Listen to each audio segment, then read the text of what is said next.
Olá! Hoje a gente vai fazer uma análise aprofundada de uma transformação bem radical, né? Como a saúde, a doença deixaram de ser só tipo fatalidades individuais. Sim, problemas de cada um. Exato, e passaram a ser uma questão política, social enorme no século XVIII.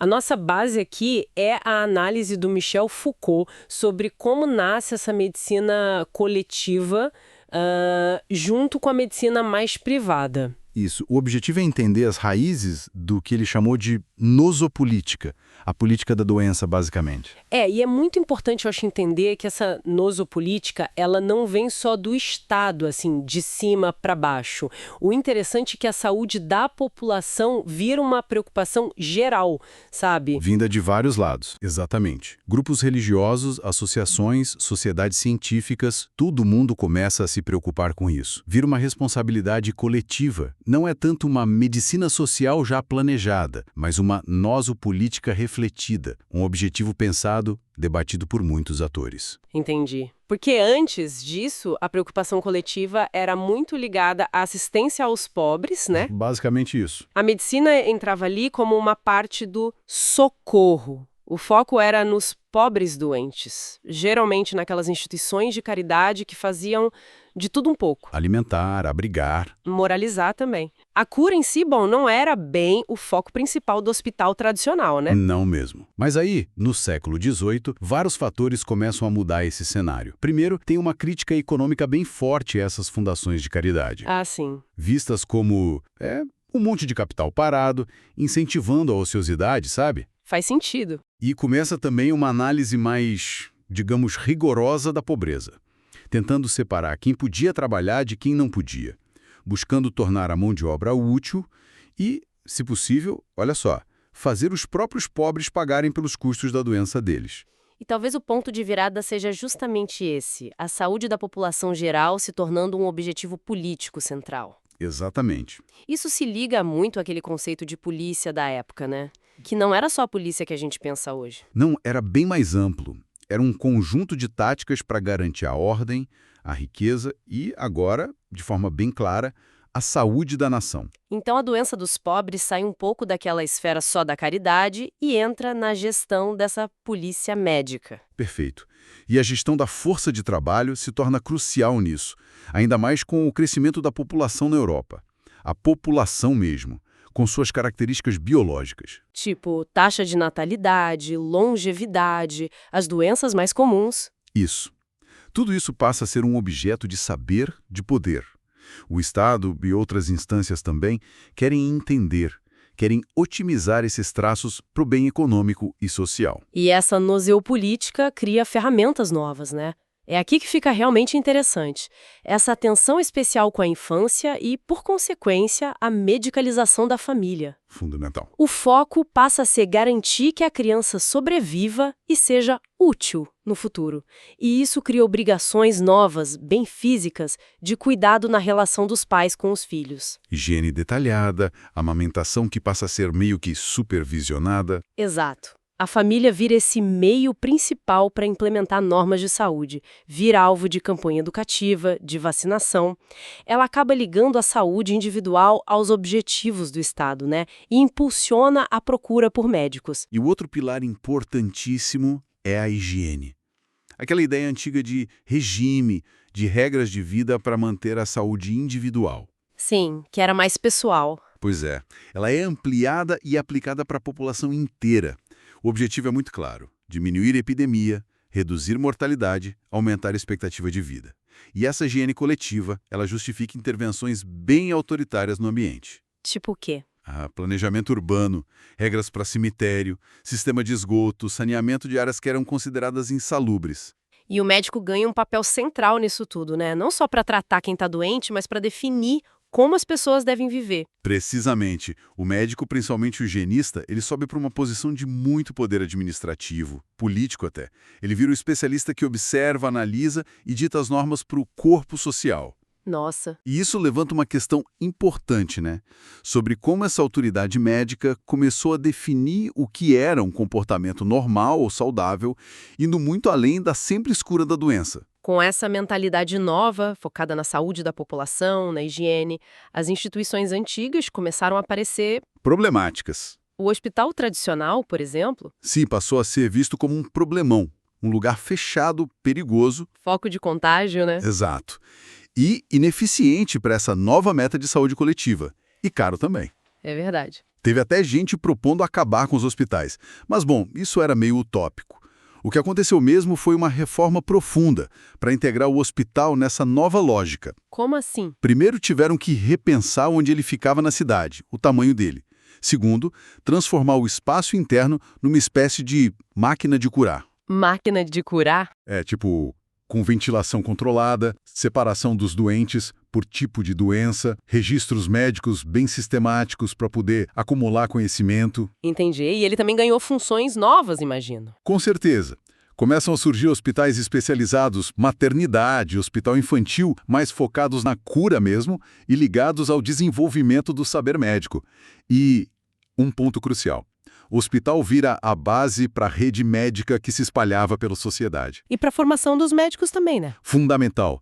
Vira o principal local para o ensino prático, o ensino clínico, ali do lado do leito do paciente. Então, o que essa análise toda nos mostra é uma virada muito profunda mesmo. A saúde saiu daquela esfera da caridade ou da sorte individual. Ou azar, né? O azar, é. E se tornou um objetivo estratégico de política de gestão social no século XVIII.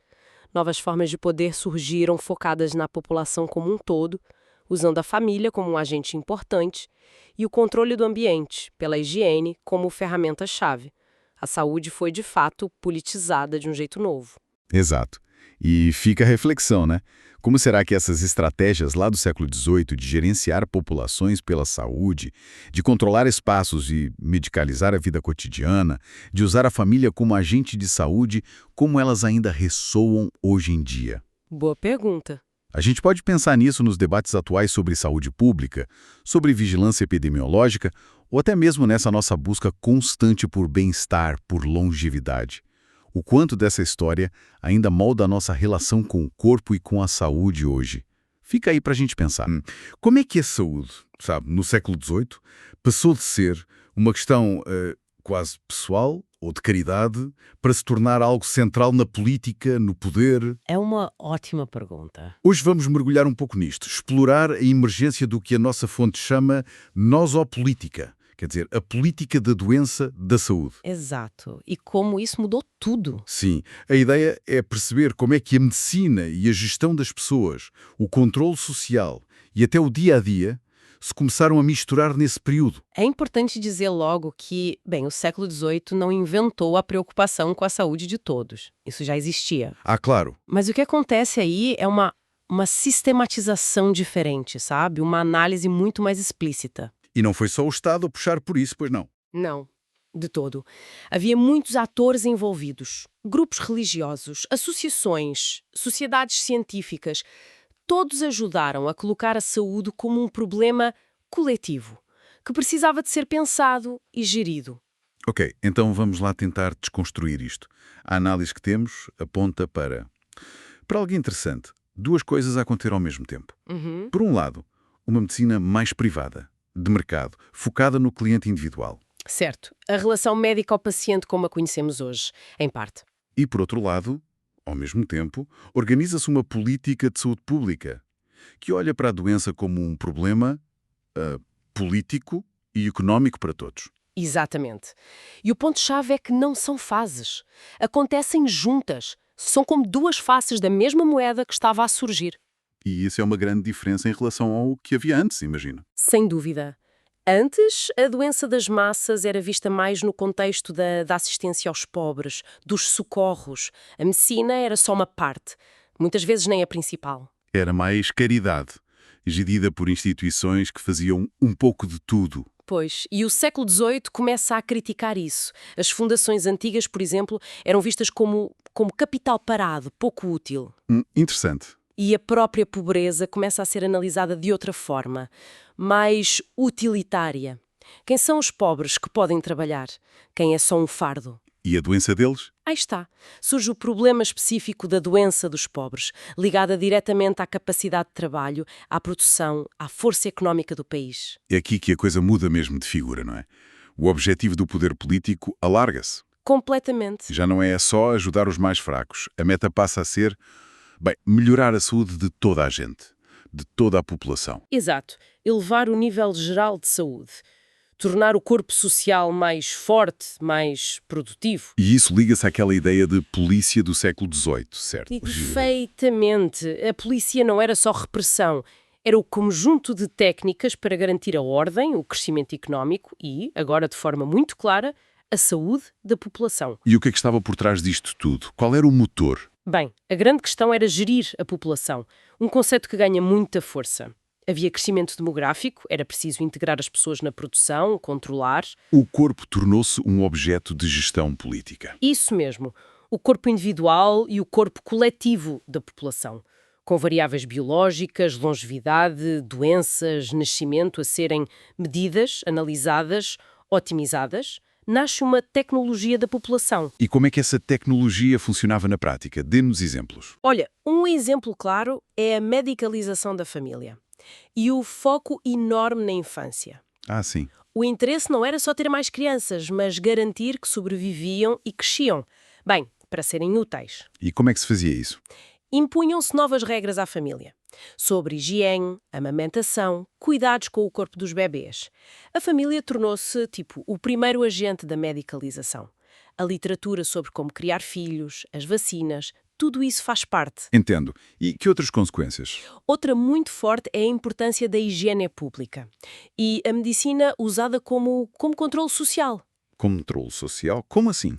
A ideia de regime de saúde, que antes era individual, passa para a população toda. Isso justifica que o poder médico intervenha de forma autoritária no ambiente. No espaço físico? Sim, a cidade era vista como um lugar que podia causar doenças. Era preciso planear a ventilação, os esgotos, afastar os cemitérios. Locais específicos também eram alvo. Claro, prisões, navios, até os hospitais eram vistos como focos de doença e precisavam de regras sanitárias. E claro, ensinava-se higiene às pessoas. O médico ganhou um novo papel aí. Ganhou imenso poder. Como higienista, como conselheiro da administração, criou-se um saber médico-administrativo muito influente. E os hospitais? Como é que ficam nisto tudo? Eram instituições tão antigas. Pois, inicialmente levaram muitas críticas. Foram vistos como ultrapassados, ineficazes. A sério? Sim, como locais onde as pessoas iam para morrer, onde as doenças se espalhavam. E, economicamente, era um desastre, sugavam recursos, não encaixavam nesta nova lógica de gerir a saúde da população de forma ativa. Chegaram a pensar em acabar com eles? Sim, houve propostas radicais, substituir por cuidados em casa, com médicos a visitar, ou por dispensários para consultas. Mas não foi isso que aconteceu? Não, o que acabou por acontecer foi a reforma do hospital, uma reforma profunda. Como? Primeiro tentaram integrá-lo melhor na cidade, discipliná-lo. Depois reorganizaram o espaço interno, torná-lo uma máquina de curar. Com mais higiene, imagino? Muita. E com regras de ventilação, separação de doentes, observação clínica mais rigorosa, tratamentos mais sistemáticos. E também se especializaram? Sim, começaram a surgir hospitais para doenças específicas, maternidades, hospitais para crianças. E um ponto crucial, o hospital reformado tornou-se o grande centro de formação dos médicos, o ensino clínico à beira do leito. Ligando o tratamento individual à melhoria do conhecimento médico-geral. Exatamente. E, por consequência, à melhoria da saúde de toda a população. Então, resumindo esta análise da política de saúde no século XVIII, o que fica? Fica, essencialmente, que este foi um momento de viragem. A saúde foi profundamente politizada. A medicina entrou mesmo nas estratégias de poder. Entrou para o controle social, para organizar a família, para gerir a economia das populações, de formas completamente novas e que duram, de certa forma, até hoje. Isso deixa-nos a pensar, não é? Deixa. Fica a pergunta.